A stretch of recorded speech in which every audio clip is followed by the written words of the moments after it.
네, KBS 김민지 기자의 8분 엠즈입니다. 김민지 기자 안녕하십니까? 네, 안녕하세요. 김민지입니다. 네, 오늘 첫 소식 보니까 서울에 있는 학교도 학생 수가 부족해서 통폐합되는군요. 어저께 우리가 그 OECD 국가 중에 출산율이 가장 낮다는 소식도 전해졌는데 이제 학교도 필요 없을 정도로 어느 학교가 문을 닫습니까? 네, 바로 서울 도봉고등학교인데요. 서울 도봉고등학교가 학생 수 감소로 인근 학교와의 통폐합이 결정됐습니다. 서울 인문계고등학교가 학생 수 감소를 이유로 이렇게 문을 닫는 건 처음인데요.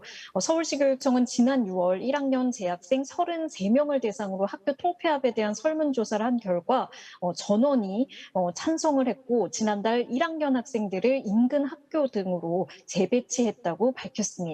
현재 2학년과 3학년 재학생은 도봉고에서 졸업을 하게 되는데요.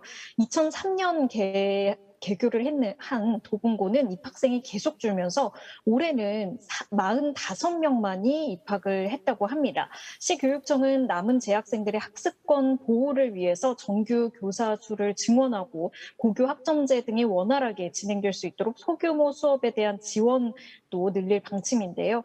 한편 학령 인구 감소로 그동안 서울 지역에선 공진중학교와 염강초등학교 등 4곳이 통폐합됐고요. 풍문여고 등 9개 학교가 다른 지역으로 이전을 했습니다. 시교육청은 학생 수 감소로 현재도 서울 지역 4개의 학교가 통폐합이 진행 중이고 2개 학교는 다른 지역으로의 이전을 추진하고 있다고 밝혔습니다. 서울의 인문계 고등학교가 학생 수가 부족해서 문 닫는 것. 릴라디오프님 학교가 문을 닫다니. 썬천사님 헐 시골도 아니고 서울에서요 하시고 행복투님 헐 서울 인문계가 좀 충격적이다라고 의견 주십니다. 다음 소식은 우리가 지난 방송에서도 몇 번 다뤘었던 최근에 침수 피해가 좀 컸던 지역의 또 차량들도 몇천 대, 거의 9천 몇백 대가 침수했다고 했는데 침수차를 침수가 아닌 것처럼 속여 팔았을 때에 대한 대책이 나왔다고요? 네, 침수차들이 이제 폐차장이 아닌 중고차 시장으로 들어올 그런 가능성에 대한 우려가 여전히 큰데요. 이에 대해서 정부가 대책을 내놨습니다. 먼저 중고차 매매업자가 침수 사실을 숨기고 차를 팔다가 적발될 경우 즉각 사업 등록이 취소되는데요. 사실상 업계에서 퇴출을 하겠다는 겁니다. 또 정비업자가 침수차 정비 사실을 은폐하면 사업 정지 6개월 또는 과징금 1,000만 원이 부과됩니다. 여기에 침수로 폐차해야 하는 의무를 어긴 차 주인에게 매기는 과태료는 원래 300만 원이었는데요. 이걸 2천만 원으로 늘리기로 했습니다.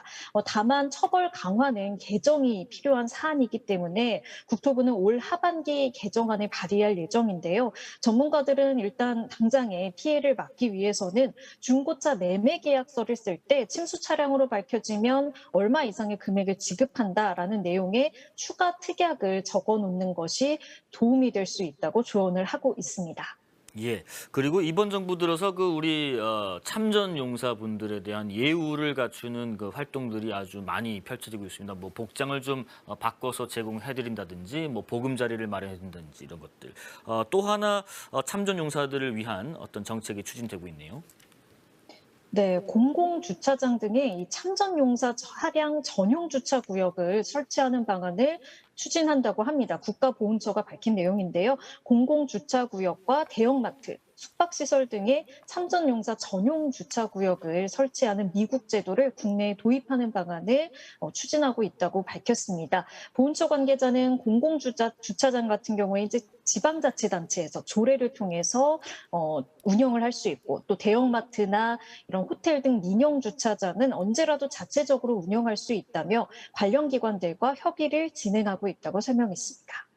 마지막 소식은 영국에서 슈퍼마켓에서 채소의 유통기한을 없앤다고요? 그러면 안 되지 않나요? 좀 알고 사 먹어야 될 텐데 왜 그러는 거죠?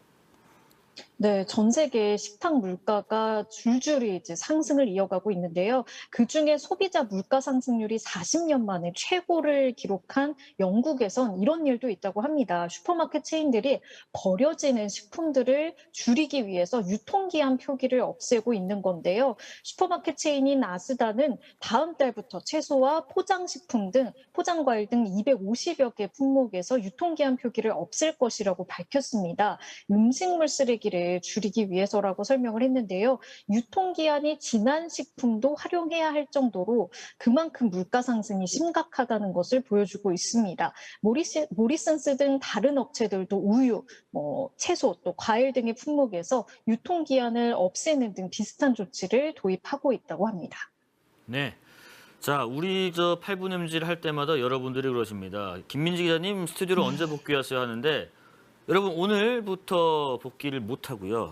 김민지 기자의 8분 MG는 참 재밌는 코너거든요. 오늘까지로 일단 잠정 마무리를 해야 될 것 같습니다.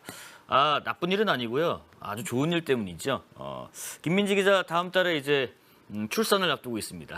축하합니다. 저희가 뭐 사실 이 소식을 감사합니다. 네. 알려드릴까 말까 하다가 이제 오늘에 알려드리는데 다음 달 뭐 언제쯤 출산 예정인가요? 뭐 또 성별도 확인이 되셨는지도 궁금하네요. 네, 다음 달 말에 이제 딸이 태어날 예정인데요. 딸. D라이브에서부터 용감한 라이브까지 여러분께 이제 8분 MG 코너로 인사를 드렸는데 잠시 자리를 이렇게 비우게 돼서 참 아쉽고요. 또 무사히 출산하고 복귀를 해서 또 KBS 뉴스로 인사드릴 수 있도록 하겠습니다. 네, 김민지 기자가 출산 휴가 또 출산을 앞두고 있어서 오늘까지 벌써 올라오네요. 늘보님, 민지 기자님 고생하셨어요. 하루하루님 오 하시고 릴라디오프님 아항 축하해요. 국토보안법님 축하합니다. 국토보안법이요? 하루하루 축하해요. 아이들이 미래다 하시고요. 김민지 기자님 축하합니다. 출산 잘 하시고 출산 휴가 잘 보내시고 8분 MG는 다들 기다리고 있는 코너니까 꼭 다시 돌아오기 바라겠습니다. 출산 잘하고 순산하고 오세요. 오늘 김민지 기자였습니다. 고맙습니다. 네, 감사합니다.